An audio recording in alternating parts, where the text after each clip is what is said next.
Today I'd like to introduce you to a new reel from KastKing. It's called a Rover. They come in three sizes, 40, 50, and 60. It's a basic round bait casting reel. This is the largest. This is the 60 size. I would suggest this particular reel if you were going to be using it mostly in heavier currents where you're going to need heavier weights to hit the bottom, say 8 ounces, 6 ounces, or in deeper water, sometimes 40, 70 feet or so. I'll be using this particular reel myself in saltwater. I run a charter boat called the Grand Slam out of Montauk, and in Montauk we have pretty strong currents, and I'm commonly fishing in water 60, 70, 80 feet.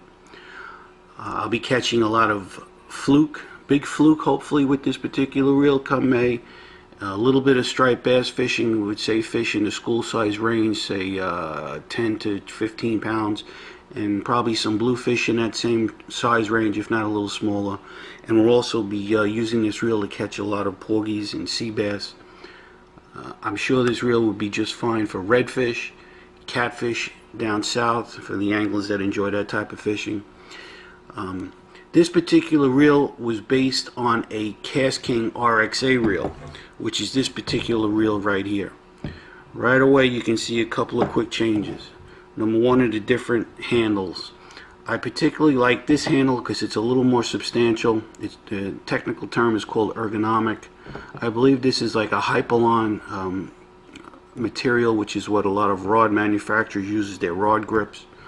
Another feature that you'll see is that the free spool is now basically can be almost considered ambidextrous, because I can either hit it with my right thumb or my left thumb, where previous it was mostly just a right-handed configuration, because while I'm holding the reel I couldn't really hit it with my holding the reel on the rod, I couldn't really hit it with my left thumb.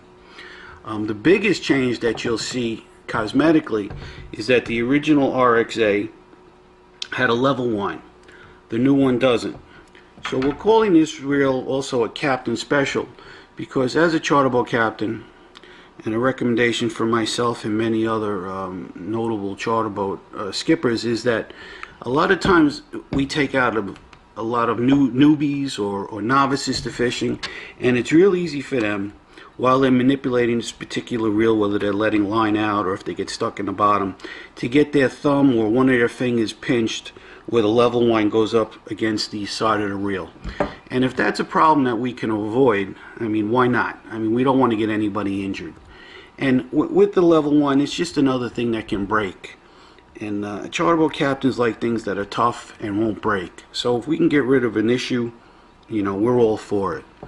So those are the three big differences that you can see by looking at the reel. Differences that you can't see is that the Rover B now has carbon fiber drags, which will give the reel itself a little bit more power when you set the drag, which is a star drag. They'll also last a little bit longer. And another change is now is that this one has 6+1 ball bearings, whereas the old reel had 5+1 ball bearings, which you can see is written right in there. Again, it's a nice reel. The gold spool is very attractive. Looks cool. Chicks might dig it, something along those lines. And a nice little Rover emblem here in gold definitely makes it pop a little bit. I'll be spooling this particular reel up like I did this one, which is another Rover. This is spooled up with 30-pound KastKing Super Braid line. I've been using this line for 3 years now.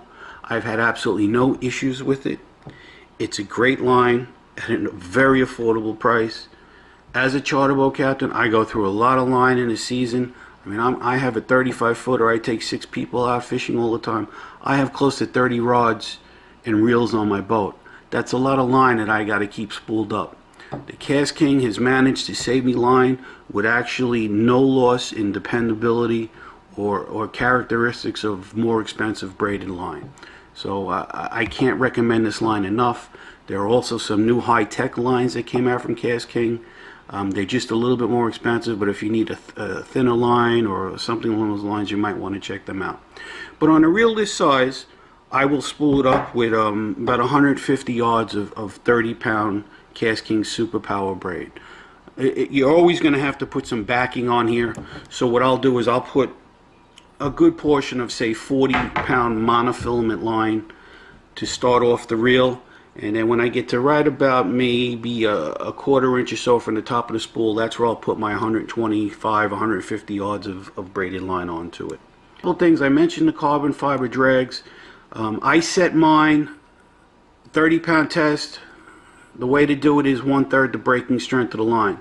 So I will take a scale, I will set these drags at about 10 pounds of pressure, and I'll pull it off the reel a couple of times so I get a little muscle memory to realize about how tight 10 pounds is. But at the end of every trip, I always back off on the drags. This will, and you can do that just by turning the star drag counterclockwise. This will increase the longevity of your drag washes tremendously.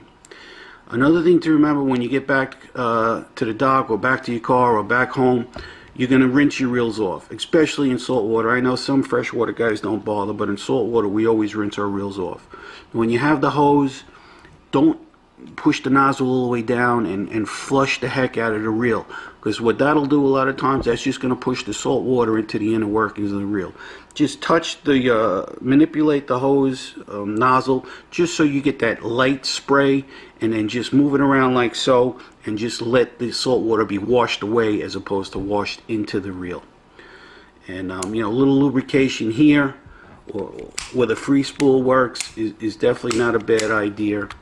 And other than that, I was very happy with the original RXAs, with the improvements here on the Rover. As you can see, I already have 2 of them.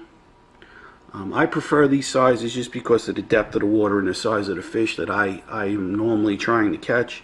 If you don't fish in deeper water, or if you're catching fish mostly under 5 pounds, or maybe say between 5 and 7 pounds, you can get away with a lighter reel such as the 50 or the 6 or the 40. But I'll just stick with the 60s for what I do, and as you can see, it basically just fits nice in my hand. And if for the price range, they're going to range from $45 to $55. They get a full 1-year warranty. I can't see how you can beat that price range. So give the KastKing Rover a shot, and I hope you enjoyed this video, and hopefully in the future I'll put up a few more of the products that I like from KastKing. Have a nice day.